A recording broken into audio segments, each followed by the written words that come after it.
So there I was, broke. There I was at the bottom, and I wasn't sure how I was ever going to rebound. I mean, I didn't even know how I was going to tell my parents I had lost 6 figures worth of money. And so what does someone do when they're down and out? Well, they hire a coach.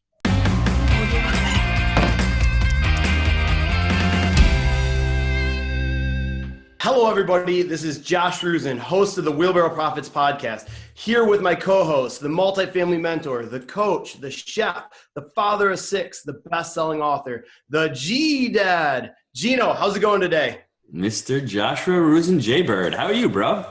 Doing well, man. Excited for the guest we have on today's show and really what we have going with our platform as well. How about you, Gino? What's going on in your world? Well, not going to lie to you, Josh. I was a couple minutes late to this podcast, and Trevor forgave me because I was out shooting guns today, right? I mean, that's like a biannual thing. I can only do it once or twice a year. But for everyone out there, I went out with a student named Barrett. I just want to give him a shout out. I want to give him a big thanks for bringing me out there. He's a gun trainer, safe. We shot 22s, 9mm, AK-47s, AR-15s. It was actually really a metaphor for what we're doing in life, right? I'm not very good at handling guns. I actually had someone who's a professional who showed me how to shoot guns. I brought my 2 kids out there, hitting the target after the first time, really showed me how to position, hold the gun, be safe.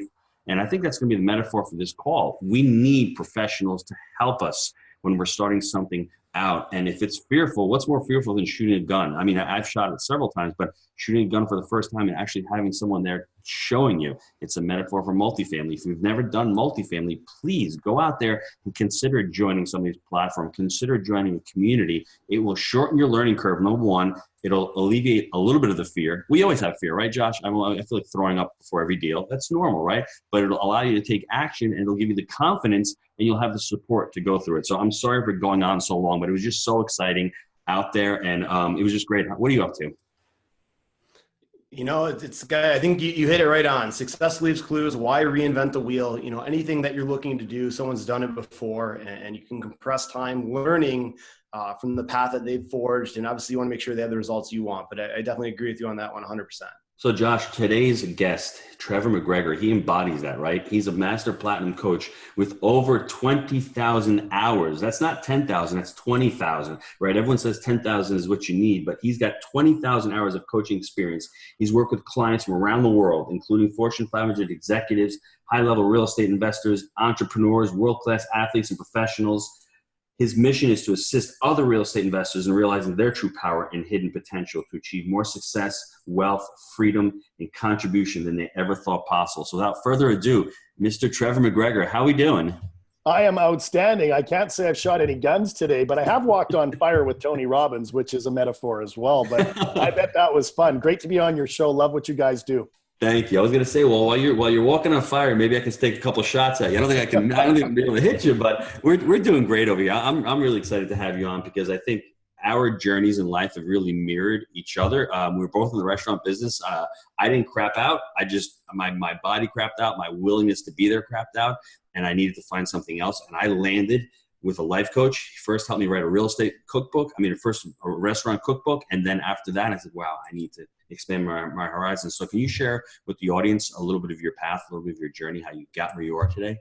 Absolutely. Thank you very much. Yes, Trevor McGregor. I'm a high performance, peak performance master platinum coach today, but it certainly didn't start like that. I got started back, when I was a teenager working for a company that owned real estate and restaurants. And so literally I started in operations, just like most people do in the restaurant business. And what I loved about it is that's where you learn people skills. That's where you learn hard work. And, it is a metaphor for, what transpired through the rest of my life. And I know your life as well, being a restaurateur. And I grew up through the ranks there, did a whole bunch of operations. Then I moved into their marketing department. Then I moved into their finance department, HR. I think anyone that's ever been in the space realizes that you wear many different hats when you're in a business like that. And then, there came a time in my late 20s where I was with this corporation and we had done a phenomenal job up until then where they said, you know what, it's time to expand. And they said, Trevor, would you be willing to put some money into our expansion? And I thought, man, this is the ticket. This is going to be awesome. So I went and took all the money out of my 401k and all of my savings and even convinced my parents to take out a 6-figure mortgage on the family home.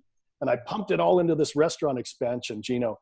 And it went well for a year and went well for a second year.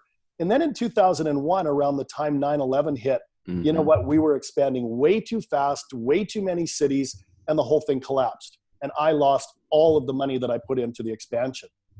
So there I was, broke. There I was at the bottom, and I wasn't sure how I was ever going to rebound. I mean, I didn't even know how I was going to tell my parents I had lost 6 figures worth of money. And so what does someone do when they're down and out? Well, they hire a coach. They find somebody that is going to be there to help lift them up, dust them off, and keep them going. And I hired a local coach who happened to be a real estate investor.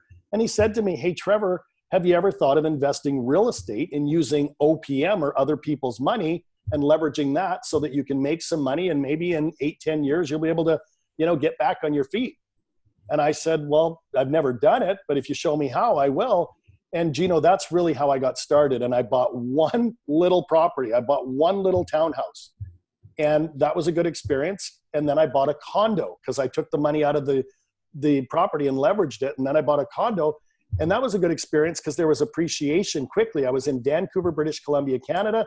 Really good time to buy real estate. Took the money out of that, bought my first duplex. And thank God, because that's when I really discovered what cash flow was. And from that point on, I started to just, again, leverage, family and friends who believed in me and other people's money, found some private investors, started to buy fourplexes, bought another fourplex, another one, then some single family homes. And within 3.5 years, I not only made enough money to pay off the failed restaurant loans, but I paid my parents back and had a sizable portfolio that was cash flowing on top of that. And that's how I got started in real estate. So were you working at the time when you were buying the real estate? What were you doing? Where were you working? I was still with the same company where we had the hiccup, back to scaling down.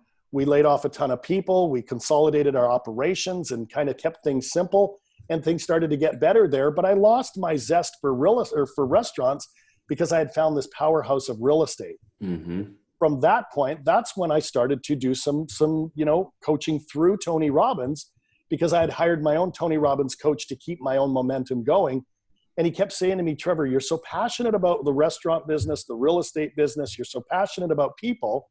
Tony Robbins is looking to hire more business coaches, because Tony was known as a life coach at that time, but he truly wanted to step into more of a strategic business coaching frame. And I said, hey, I don't have time to be coaching. I got a wife. I got 2 kids. I've got this real estate portfolio. I'm working still in the restaurant corporate office.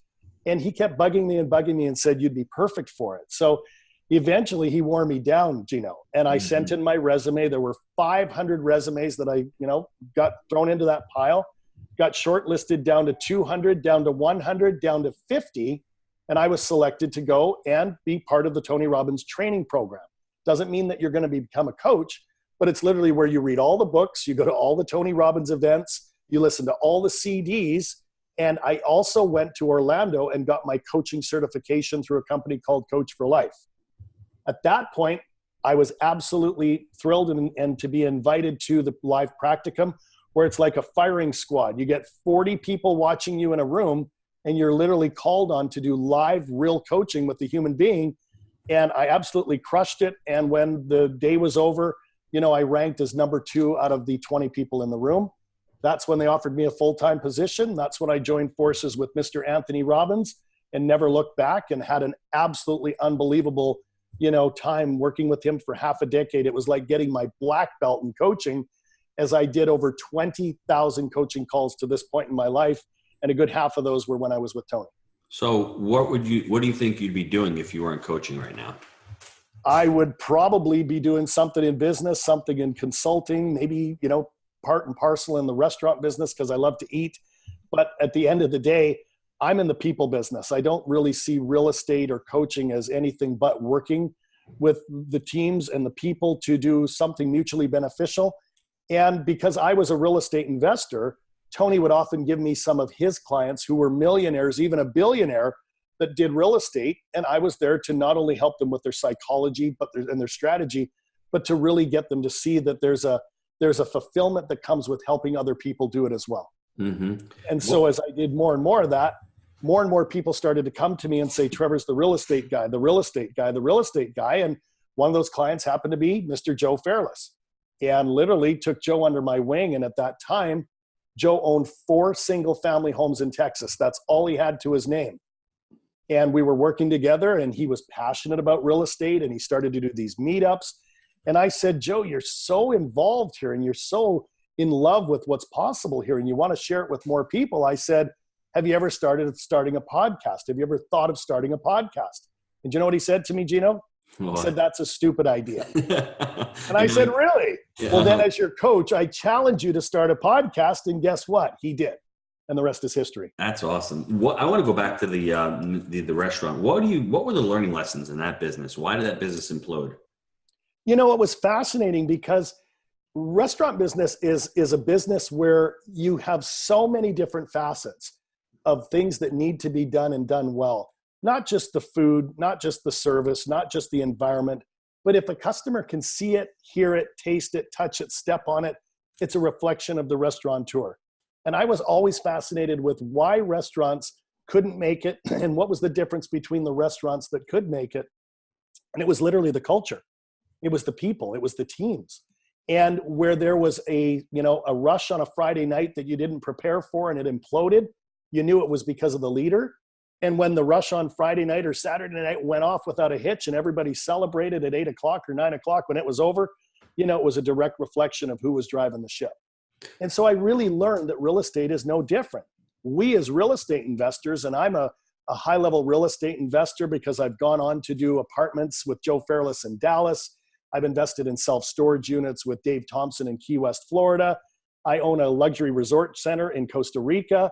I've got a real estate, company in Brisbane, Australia that does SIP panels where they're literally building modular houses. And, I do a lot of different things. And I think that if you look at any one of those entities, it's the person that's at the top that needs to literally find the deal, fund the deal, get the investors, get the GC, get the landscapers, the plumbers, the electricians, the roofers. And you're literally like leading an orchestra. And I think your restaurant and my restaurants at the time, and real estate is very, very, similar to that modality. What would you say? I would say agree with it. I was a mom and pop, so I actually burned out. I had great food. We were there all the time, but I didn't look at it as a system business. I didn't have the ability to be a Joey Coleman where I can go from the assess phase to the advocate phase in the customer experience. I was more reactive with customer service as far as being proactive, like a Chick-fil-A, for instance. So I didn't grasp that knowledge back, 10 or 15 years ago. If I had, I'd probably have 20 restaurants right now. I'm glad I didn't. I'm glad the evolution passed me because we have over 1,300 units going to 1,500 apartment units in 5 years. Does that make any sense? I mean, in 5 years I can do that, but I only had one restaurant. So the problem was with me, I had limiting beliefs around the whole restaurant because I was brought up by my father, who was an immigrant, who said, you've got to be there. You've got to work all the time. You've got to do everything yourself. I'm a. And when you're ingrained in that, it's hard to break that limiting belief. And then when you go into another sphere, you change your paradigm. You say, well, it can be done. And that's ultimately, that was my I guess my aha moment getting into real estate. I don't have to do the same thing I did in the restaurant business. Yeah, I love that. It makes total sense. And really, that's what a lot of people, come up against is they've been conditioned a certain way. Mm-hmm. Most of your beliefs, most of your values, and most of your rules that are up here in this 3-pound mass called your brain have been conditioned and put there by the age of 10 or 12 years old. So you only know what you know. You only do what you know how to do.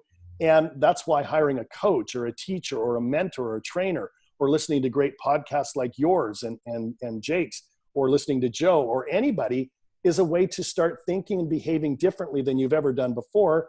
And really, that's what I help people with. I mean, I was telling Josh before that right now I have clients in 38 different states in the US. Some of them are doing multifamily, some are doing single family, some are doing assisted living, some are doing mobile home parks. So it doesn't matter what niche you're in or what asset class you play in. Limiting beliefs are usually the first thing that we've got to start to get rid of before we ever get into the other things like the strategies that you use to really take your business to the top. Does that resonate? You're preaching to the choir, my friend. 'Cause I always tell Josh, we call them. I graduated from IPEC, so we call them the energy blocks. Really, we call them the gales. The limiting belief is the lowest one. The interpretation is next. The assumption is third, and what you say, those voices in your head, the gremlins, is what a lot of people hold back. But you've done 20,000 hours of coaching. What do you see the top 2 or 3 things other than the limiting beliefs that really, and Tony talks about it. There's not patterns. We're all based on patterns. There's not many patterns of humans. So when you see one. What do you see holding people back more than anything else? Give me 2 or top 3 other than the limiting beliefs. Yeah, the other ones are part of what I'll share with the listeners in a few minutes, called the 7 steps to extraordinary real estate success. But really what we stack on top of limiting beliefs, and that's the big one, because again, in real estate, most people say, oh, it's tough to find great deals, or all the good deals are gone, or why would a broker give me a deal when I could give it to somebody in their sphere of influence? Or gosh, we're hearing this, it's way more competitive than ever before. Or what if the market crashes? What if Trump does something, or something happens, with Brexit that implodes the economy? So in addition to all of that, we need to really understand and appreciate that really those are variables that we either are going to control in our mind or not. And then we must follow them up with action. Because once we do teach you that there are great deals out there, I mean, today, somewhere in the US, somebody wants to sell an apartment building. Somebody's being diagnosed with cancer. Somebody wants to move to Florida. Somebody is going to be in an automobile accident. So at any given moment of any given day, an owner of an apartment, an assisted living building, mobile home park, RV park, or whatever, might have some circumstances changed. And that's where what happens after the limiting beliefs is that you start to formulate your plan. And most people operate without a plan. And those who fail to plan, Tony Robbins says, plan to fail. So what we do is we orchestrate. What do you really want? Why do you really want it? And then we create a roadmap or a blueprint to go out there and take massive action to work towards it. So that would be number 2. Does that make sense? It does. So when you say, what do people want? Do you find it amazing that when you ask that question, most people tell you what they don't want? Yep, all the time. And I'm telling you, where focus goes, energy flows. If you focus on what you don't want, you're going to get more of that. Versus if you focus on what you do want, well, now you're setting that out into the ether, into the air, like Napoleon Hill says in Think and Grow Rich, and things start working in your favor and lining up. So I always say that most Americans today are walking around with the big 3 I don't wants. I don't want to be broke, I don't want to be fat, and I don't want to be lonely. When they got to get rid of those and focus on these, I want to be abundant, I want to be fit and healthy, and I want to be in great relationships that, expand the length of time here on earth. So again, where focus goes, energy flows. And that's another thing that I help my clients really laser in on, which is what do you really want, but also what's the driving force behind it? What's the purpose? And if it's just for you or just for the money, you're missing the boat. Because real estate, again, is one of those vehicles where there's so many other people in play. I mentioned the investors, the owner, the landscaper, the plumber, the tenant that might not be able to afford a place of their own, that you're going to put a roof over their house. And so with all of that, I find it's a really like-minded community where once you get a taste of doing that and you come from a place of contribution, that's where you want to do it more for the greater good than just for the money or to say, I own this many doors. Would you agree with that? I would. The only problem is when you're not financially free, you can't think like that because it's all about me, me, me. But once you pay the bills, you're like, okay, I'm Bob Berg, the go-giver. I can think about others. I always tell people that because I see people want to contribute and become really charitable. Well, take care of yourself first so you can focus on yourself. And once your bills are covered, then you can start expanding. The reticular activating portion of your brain will kick in. All of a sudden, other opportunities will start flowing in that you never had because you can focus on other things and you can start expanding your life. But that's why I always tell people when they're young, really focus on becoming financially free. And then once you can pay the bills, you're playing with house money. Because then, like I tell Josh, a goal to me, I don't care about the outcome, whether we sign up 10 students or 20 students. I'm worried more about the process to get to that goal because I'm not attached to because I don't need to do that anymore. And then the less you need it, the more you get it, which is another thing that I'm trying to understand that one too. It doesn't make sense to me. So I'll figure that out one day. But I mean, I agree with you totally on that. Yeah, there's no question about it. We want to get the money thing handled. And the best way to help the poor isn't to be one of them. So when you're defiantly committed to being committed, coachable, resourceful, and creating that benchmark or that place where you do start to elevate your finances, I mean, obviously there's more that you can do with that money and really put it to good use. So I'm glad we're cut from a similar cloth. So 7 simple steps. Go through them real quick. I want to write them down. Yeah, absolutely. So I'll give you a little frame on this, that after doing 20,000 coaching calls, after being a high performance real estate investor myself, I've invested in companies in Canada, the US, Costa Rica, Australia. All of these apply to everyone. Doesn't matter if you're a man or a woman, if you're a newbie, an intermediate, or a seasoned veteran like yourself. These 7 things are the things that I have figured out that if you do not do in your real estate business, it could spell disaster. Or it could mean you're going to take a longer time to go from where you are to where you want to be. And we've already put the first one to bed, but I'm going to repeat it because it's so important. And that is, getting rid of any limiting beliefs. Because it's those gremlins, those saboteurs, the ego that oftentimes can stop you in your tracks. And we're put here on purpose and with purpose to do nothing more than one thing. And that is to expand. That is to grow. That is to really go out there and, make more impact, which allows us to make more income.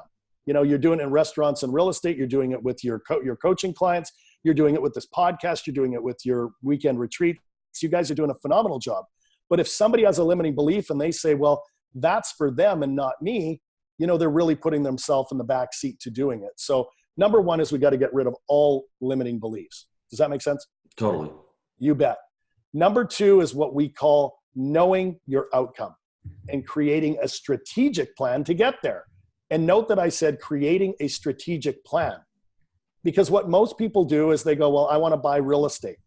Well, that's not very specific. Where do you want to buy? How much do you want to buy? When do you want to buy? Who are the investors that are going to support you? Who's going to underwrite the deal? Who's going to literally sponsor the deal? And so all of these different variables go into literally knowing what your outcome is and then creating a roadmap or a recipe by reverse engineering how to get there. And that's something that I do with clients all day. I know you do it with your clients, but a lot of people still operate under hopium. They hope that a deal is going to fall in their lap, and it's just not how it works today. Mm-hmm. Number 3 is what I call building solid operational systems. We call them systems for support. Just like Josh is supporting you and Jake is supporting you, and you've got, clients supporting you, investors supporting you, your wife, your kids. Real estate investors need pillars of support as well. So do you have a coach? Do you have a system to look after your finances? Do you have a system for operations? Do you have a system for looking for deal flow? Do you have a system for all of these different moving parts? Because I often say we're wearing 17 different hats all day long. And what we want to do is make sure these systems or these people or the technology allows you to really optimize and maximize what you're doing. Because again, one of these 7 steps is time management. We'll get to it in a minute. But most people out of an 8 to 10 hour workday, Gino, are literally, maybe being productive for 3 hours. So systems help you grow the business and make sure that you've got benchmarks to check in on. Does that make sense? Totally. You bet. Number 4 is really building strong networks. I mean, like I said at the top of the call, we're not in the real estate business, we're in the relationship business. And if you're not out there meeting new people, driving neighborhoods, talking to more brokers, talking to more investors, you're fooling yourself. You have to align yourself with people that are going to help you go to the next level. And it's something that I see people dabble in instead of immersing their whole body into. They'll go to one meetup a month instead of going to a meetup one day, a breakfast, seminar the next day, a weekend retreat. And I'm not saying you got to blow your brains out and do a whole bunch of these, but you better have a calendar that supports what you're optimally going to do, for the next 30, 60, 90 days. Does that make sense? Yeah, I think the network and I think the live events is crucial. I think you need to create your own meetups maybe and create your own real estate investment clubs and create your own online Zoom calls with other investors. So I totally agree with that one also. Absolutely. The next one is time management. And again, I literally ask people, do you own time or does time own you? I mean, on a scale of 1 to 10, be honest with yourself and ask yourself, where are you showing up? Because we all have 24 hours in a day. We all have 168 hours in a week. We sleep for a bunch of those. We eat, we shower, we pay the bills, spend time with the kids. But what are you doing with your real estate time? And are you doing low activities or are you doing high activities? And a low activity would be something where, people spend their time maybe, making business cards or designing their website or doing something that's necessary to help propel the business, but it's not going to get you a deal. I'm really looking to see where are my investors spending their quality, high impact, high income time. I call it green time, like making money, where they're out there, driving neighborhoods, talking to brokers, going to meetup events, literally making offers, and literally that's where the rubber meets the road in terms of them getting a great deal. So really, I absolutely love when people come to me that really don't have an understanding of time management, because once they go through what I call the productivity pyramid, they get a real good understanding of what's working and what's not working.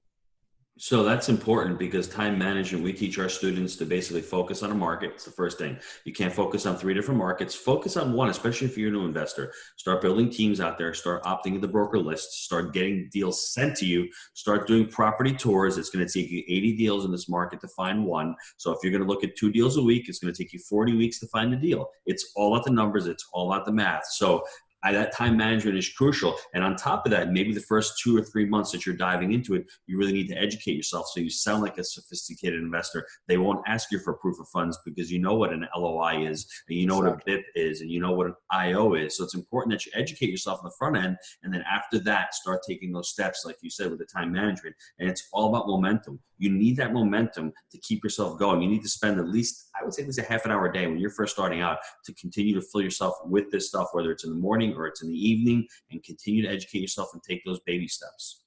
I absolutely love that. And I'm totally in agreement. And again, it doesn't mean how much time you're spending. It's the intensity. Mm-hmm. It's, again, knowing the outcome, working with people that have already done what it is you're trying to do. And that's what I love about your tribe. And really, Wheelbarrow Profits is really built for this.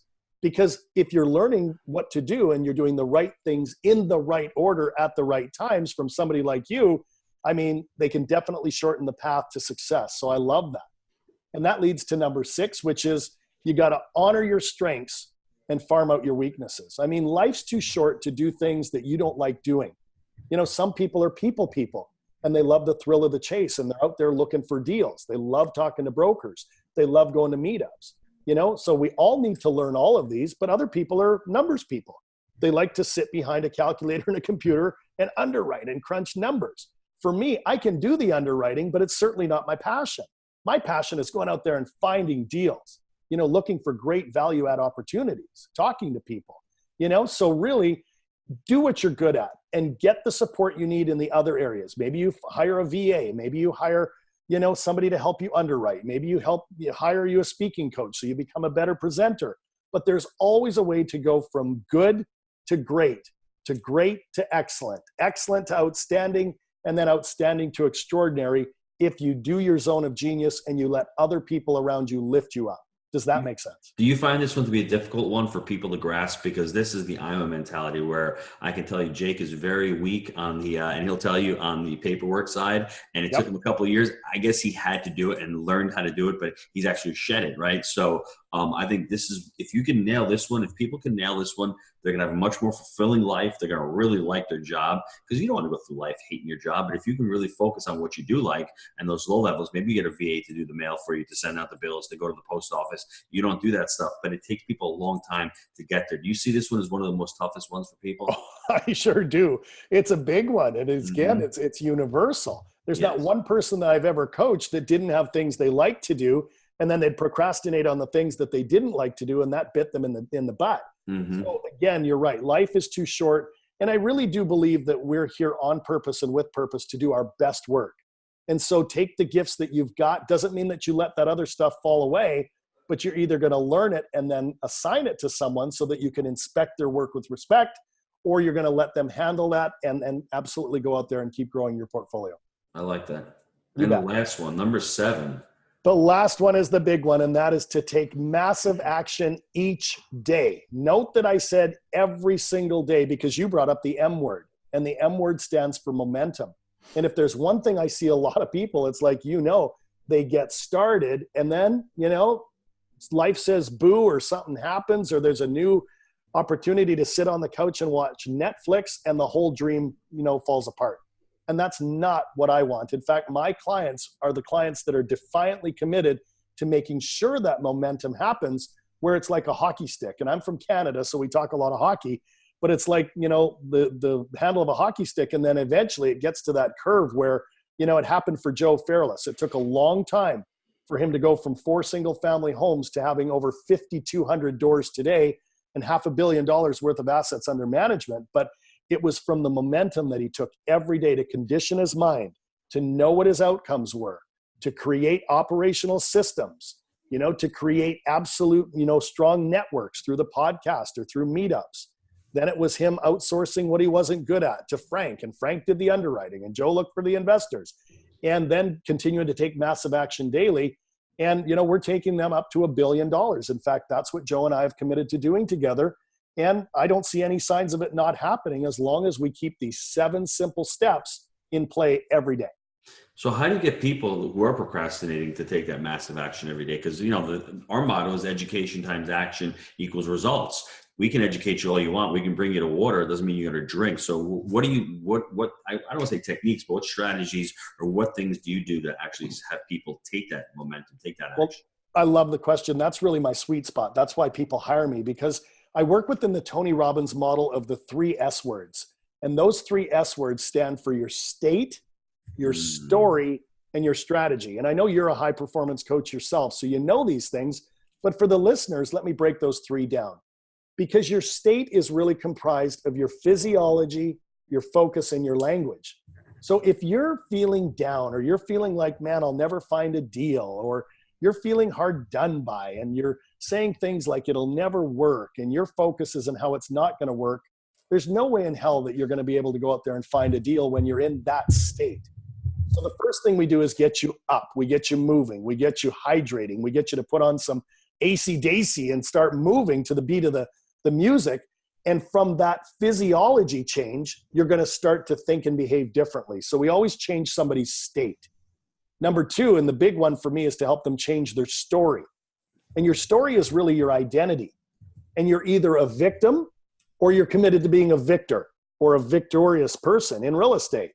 And so what we do is a lot of character trait integration. I mean, if you think of a role model, maybe we think of somebody like Elon Musk. What do you like about Elon or Richard Branson? Or what do you like about Oprah Winfrey?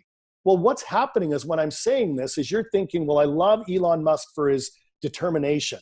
I'm loving Oprah for her courage. I love Steve Jobs because even when they stole Apple from underneath him, he found a defiant commitment to find his way back in there. And so you can see these character traits from your role models or other people around you, and you can literally bring them into you and unleash them again in yourself. So again, where would you need to be more courageous, decisive, committed, resourceful? And if you really go back to a time where you were that, maybe it was when you graduated from college, you were kicking butt. Maybe you were backpacking around Europe. Maybe you asked a girl to marry you. Maybe you started your first business. Maybe you bought your first real estate, project. There was a time where you were in a great state with a great story, working on the 3rd S, which is the strategy. And the strategy, Gino, is the 7 steps that we just laid out. But you don't want to go work on those 7 steps unless you've conditioned a peak state with a peak identity and story. Does that make sense? It does. Do you mind if I hit on the first 2 real quick and share my story with you? Please. So with state, everybody out there, your physiology is basically standing up, breathing, smiling, taking possession, and projecting that image. And just by you breathing, and for a couple of minutes, you will change your physiology. You'll change your state. You'll put yourself into a different state. You have to raise your level of energy and your level of your state to get to the next level. That's important. And as far as the identity, if you want to become a successful multifamily investor, you need to identify as a multifamily investor. If you want to be a smoker and stop smoking, you identify as a non-smoker. If you want to become healthy and lose weight, you're still going to be the fat kid on the block. You're going to gain that weight again. But if you think of, I'm going to be a thin person, you identify as a thin and healthy person. That's how you take that identity. Now, how do you become a multifamily investor? Get that identity by underwriting deals, by going to meetups, by talking to people on podcasts like I did, by actually putting in LOIs, by closing deals. You have to start changing that identity. And that was holding me back initially because I had a chef coat on and I'm in the restaurant and I'm thinking to myself, I'm not really an investor here. I'm more of a part-time guy with the chef coat. Once I was actually able to say, okay, I'm more of a multifamily investor because I've got a podcast. I'm podcasting all these guys. I'm underwriting deals.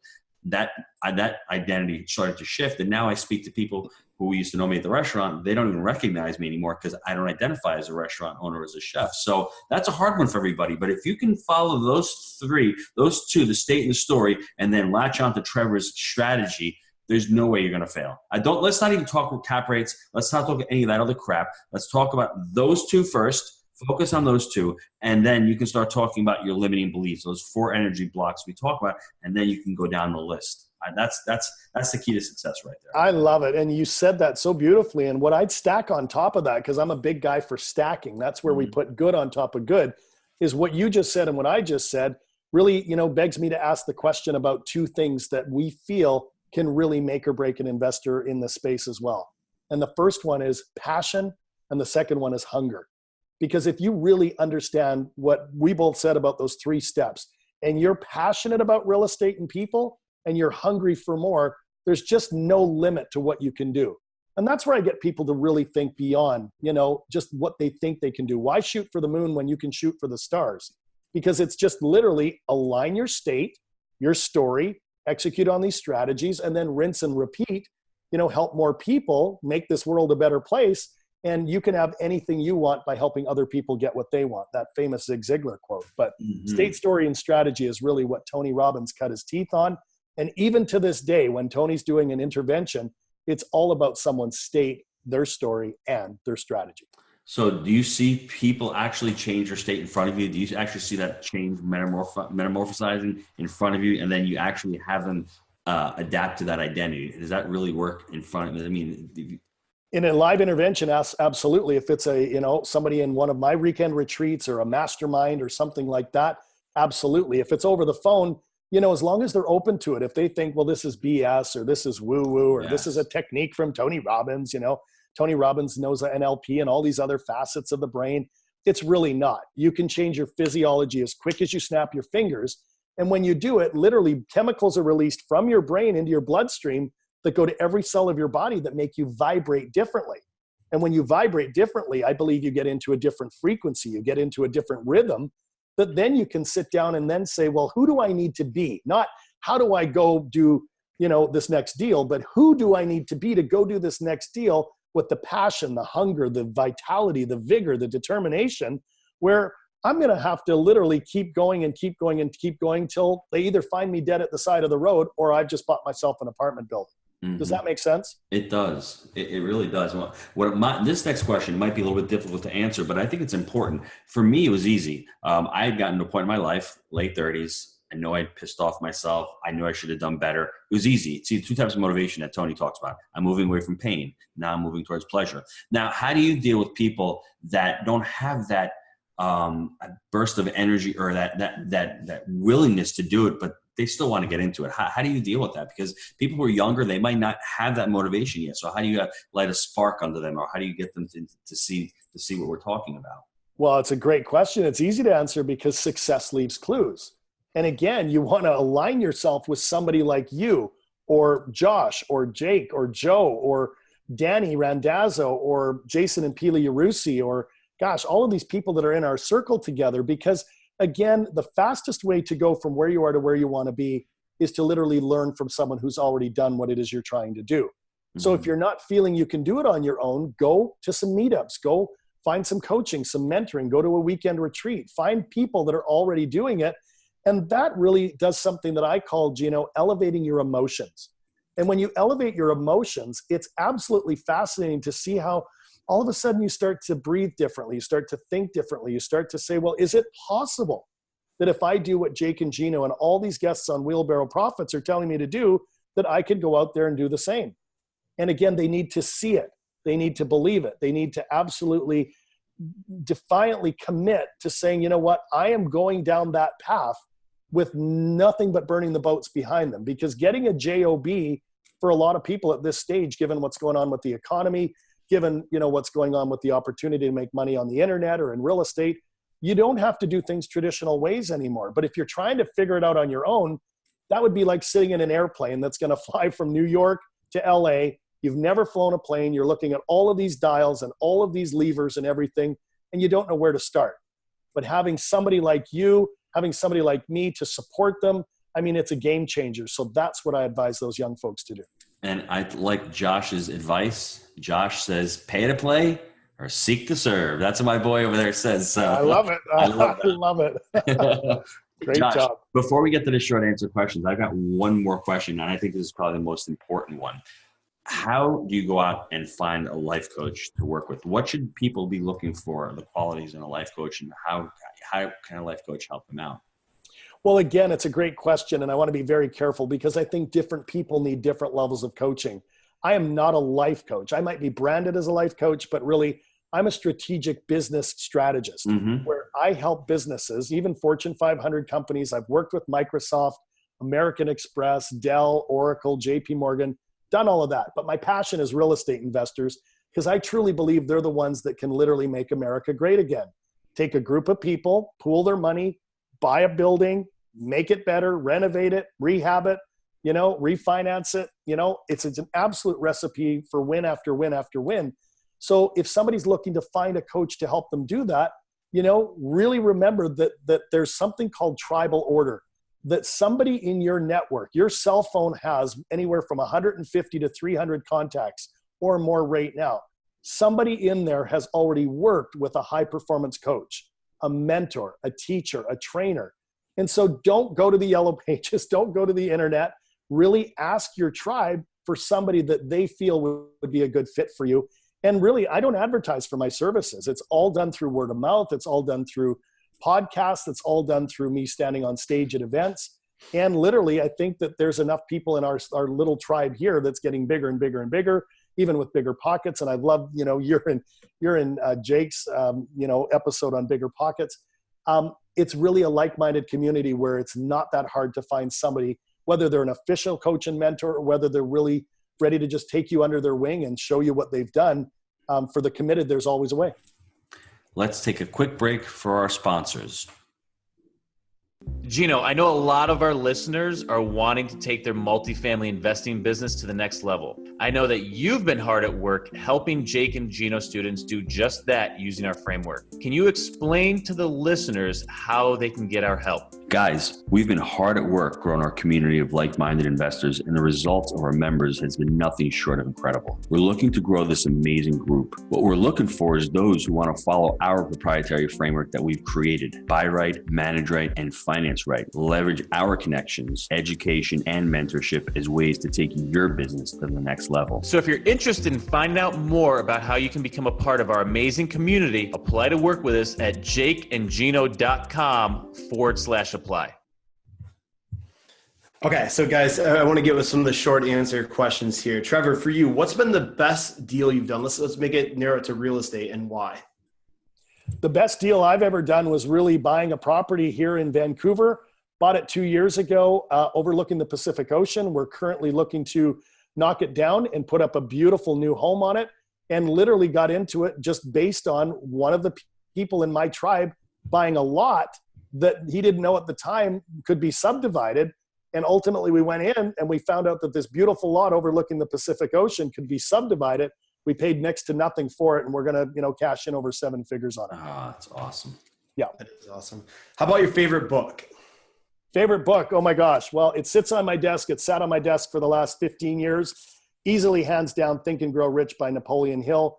Guys, it's my Bible. I've read it over 50 times. I have it, the audio program in my SUV as I drive around. My kids make fun of me. My SUV doesn't go anywhere without, Think and Grow Rich, a bottle of water, and a cell phone to, call real estate signage. But Think and Grow Rich is the most amazing book I've ever read. Awesome. What's a project you have on the horizon right now that you're excited about? My wife and I just bought into an eco resort in Costa Rica, and I'm excited because we're going to be doing wealth retreats, legacy retreats, real estate retreats from there. Guys like you are welcome to come down and bring your tribe. I've got Joe Fairless coming to give a big presentation for a week. It's on 211 acres of pristine rainforest. It's got a waterfall, infinity pools, plunge pools, farm to table food. It's absolutely gorgeous. It's called Synergita, and we can't wait to get at it. That's awesome. Exciting. Trevor, how can the listeners get a hold of you? Yes, thank you very much. And it's very, very easy. You can just go to my website. It's trevormcgregor.com. That's TrevorMcGregor.com. Or the easiest way is literally go to www.coachwithtrevor.com. That's coachwithtrevor.com. And, for any of your listeners that would love to have a 45-minute, salesy conversation about how to optimize and maximize your real estate, You can enter your name and your email address, and I'll give you a complimentary 45-minute coaching call as my, appreciation for being on the show. That's awesome. Gino, you want to give the listeners a wrap up of what we learned today? Yes, pen and paper. Take it out right now. I'll speak slowly. Number 1 is the limiting beliefs. 7 simple steps to extraordinary real estate success. The first one is the limiting beliefs. The second one is know your outcome. Create a strategic plan. Very important. The third one is build solid operational systems. The fourth one is build strong networks. The fifth one, which Jake loves, he thrives on this, time management. Very important to manage your time and schedule your week out. Crucial. Number 6 is to honor your strengths, farm out your weaknesses. That means Josh is not going to go to the gun range because he sucks at shooting guns, right, Josh? Not your strength. It's okay. And number 7 is take massive action each day, which Josh does. Josh takes massive action each day. I think he loves what he does. I think he gets his state up. His physiology is going. He has his story. He's identifying as a successful person because he's working with a successful person, right, Josh? You surround yourself with great people, right, bro? You're on the podcast with Trevor. That makes all the difference in the world. And he goes back to the strategy. So we're going to start implementing these 7 steps. I want to say thanks to Trevor for taking the time today. I learned a lot. I'm freaking excited to go on there. I thought shooting guns was fun. This was even more fun than shooting guns. So just thanks for taking the time. I know he's a really busy guy. 20,000 hours. That is super impressive. Thanks again for being on the show. I appreciate it, Trevor. Yeah, I want to give you guys a shout out. Thank you, Josh. Thank you, Gino. And you guys are just such a fun group of like-minded people. I love your show. You guys have a lot of fun on your show, and the way that you're showing up for your listeners is beautiful. So thanks for having me on, and keep up the great work. Thank you. Anyone like the show, just leave us a review, please. We need those reviews, and please subscribe to the show. Once again, thanks, Trevor and Josh. Make it happen today, guys.